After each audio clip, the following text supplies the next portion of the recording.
The wind whispered through the trees, carrying an eerie tune as the sun dipped below the horizon. In a quiet suburban neighborhood, a little girl named Emma sat among a sea of colorful presents, completely unaware that one gift would change everything. A porcelain doll, too lifelike to be ordinary, sat nestled in its antique box, its glassy green eyes locked onto Emma's as if it had been waiting for her. It came with no name, no sender, only a single note written in slanted handwriting. "Take care of me, and I'll take care of you." It should have been an innocent toy, but from the moment Emma touched it, the air seemed colder, heavier. Shadows stretched where they shouldn't, whispers curled through the corners of the house. The doll wasn't just a gift, it was a presence, and it was never meant to be given away. The air buzzed with laughter and excitement as Emma's 7th birthday party unfolded in the backyard. Balloons danced in the wind, and children ran around with their faces smeared with cake frosting. The table overflowed with brightly wrapped presents, each one promising delight.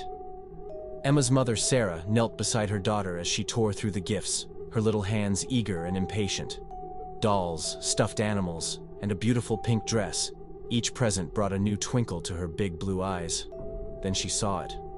A box, slightly older than the others, wrapped in faded blue paper with a ribbon that looked decades old. The name tag had no sender, only her name in strange, slanted handwriting. Emma's fingers trembled as she pulled the ribbon, the wrapping crinkling under her grip. She lifted the lid. Inside sat a porcelain doll, pristine yet unsettling. It had pale white skin, long black curls, and piercing green eyes that seemed too lifelike.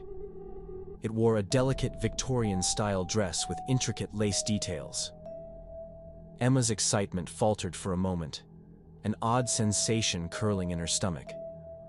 But when she lifted the doll, it felt light in her arms, almost like it was meant to be there. A strange attachment blossomed instantly. Sarah and Daniel, her father, exchanged puzzled looks. "Who brought that?" Sarah asked, her voice barely above a whisper. No one answered. That night, Emma placed the doll on a small chair beside her bed, admiring its beauty in the dim glow of her nightlight. It didn't feel like an ordinary toy. It felt special. But something felt off. She woke in the middle of the night, the room unnervingly silent. Her breath hitched as she noticed something strange. The doll was no longer in the chair. It was sitting on her desk. A small yellowed piece of paper lay in its lap. Hesitantly, Emma reached for it, her fingers tingling with fear.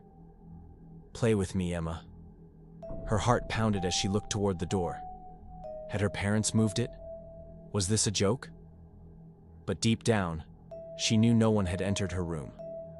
Days passed, and strange occurrences continued. The doll kept moving, never where Emma left it. At first, her parents dismissed it, assuming she was playing tricks, until they found the second note. Sarah was folding laundry when she saw it. Another yellowed scrap of paper, this time resting on the kitchen counter beside the doll. "I remember." A chill slithered down her spine. The handwriting was jagged, almost desperate.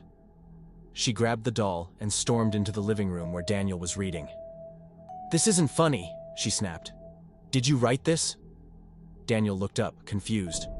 "What are you talking about?" She handed him the note. His expression darkened as he read it. Then they both turned to Emma, who stood in the doorway, her face pale. "I didn't do it," she whispered. A crash echoed from upstairs. Everyone froze. That night, Emma lay awake, the silence pressing against her ears. The doll now sat back on the shelf, exactly where her father had placed it after breakfast. But it felt different now, as if the room itself resisted her attempts to sleep. A floorboard creaked. Emma's breath caught. She squeezed her blanket tighter around her shoulders, her wide blue eyes locked onto the darkness in the corner of her room. Then came the whispering. Faint, indistinct, like voices speaking from behind a wall. The murmurs twisted in and out of the stillness, unintelligible yet undeniably there. Emma shivered, her fingers gripping the blanket as she turned her gaze toward the shelf. The doll was gone. A rustling sound made her snap her head toward the closet. Her heartbeat pounded in her ears as she saw the doll sitting on the floor in front of the slightly open closet door. Another note lay in its lap, barely visible in the dim glow of her nightlight. With shaking hands, Emma reached out and grabbed the note, unfolding it with cautious fingers. "He hurt me, so I will hurt you." Emma let out a sharp gasp, her hand flying to her mouth. Her body trembled as the air around her turned icy. Then, ever so slowly, the closet door creaked open wider. Sarah spent the next morning researching the house's history. She searched through town archives, looking for any record of a tragedy. What she found made her blood run cold. Decades ago, a girl named Lillian once lived in the house. She was 7 years old, just like Emma. Lillian had died under mysterious circumstances, and her father was the prime suspect. However, the case had gone cold, and no one had been charged. Sarah clicked on an old black and white photo. Lillian was holding a doll, the same doll Emma now owned. Her hands trembled as she shut the laptop. She had to get rid of it. That evening, Sarah decided to throw the doll away. She wrapped it in a plastic bag and tossed it into the garbage bin outside. Relieved, she returned inside and locked the doors. But as she turned, her heart stopped. The doll was sitting on the couch. Its green eyes glowed under the dim light, and another note lay in its lap. "You can't throw me away. I belong here." Sarah let out a strangled gasp, her hands shaking as she backed away. A shadow flickered in the hallway, and she swore she heard laughter, soft, chilling, and childlike. The house was no longer just haunted, it was waking up. Daniel, now convinced something was terribly wrong, called a priest. Father Matthews arrived the next morning, his presence a stark contrast to the growing darkness in the house. He examined the doll, whispering prayers under his breath. Then, he placed a hand on Emma's shoulder. "She's attached to you," he said solemnly. "Lillian's spirit is bound to this doll.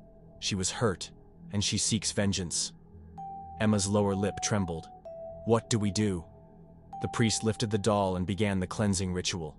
But as he did, the house trembled. A violent wind howled through the rooms, and the walls groaned as if they were alive. Shadows twisted, forming the figure of a young girl with hollow eyes. "No one leaves," the ghostly voice echoed. The doll's porcelain face cracked, and a piercing scream filled the air. And then, silence. The doll lay in pieces on the floor. Emma clutched her mother as Sarah sobbed in relief. The house, once filled with darkness, felt lighter. But as they left the room, none of them noticed a single green eye, still intact, staring up from the fragments. Watching, waiting.